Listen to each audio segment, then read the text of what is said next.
নামটা বলো তোমার। আমি হলাম রিম। তো আজকে তোমরা দেখতে পাচ্ছ এখানে আমাদের শুট চলছে। আই হোপ পিকচার্সগুলো তোমাদের সবারই ভালো লাগবে। Thank you. তোমার সব থেকে পছন্দের জিনিস কি, কি করতে ভালো লাগে তোমার? অ্যাকচুয়ালি ডান্স ভালো লাগে, বাট কখনো কখনো মডেলিংও চলে। আচ্ছা ঠিক আছে, ভিডিওটা কিন্তু আমি পোস্ট করবো, কোনো সমস্যা হবে না তো না? ঠিক আছে।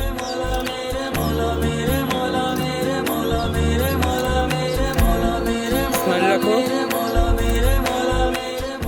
6টা বাজে, আর আমরা আছি এখন রাজবাড়ির পাশেই শ্যুট করছি। ওই যে দেখা যাচ্ছে রাজবাড়ির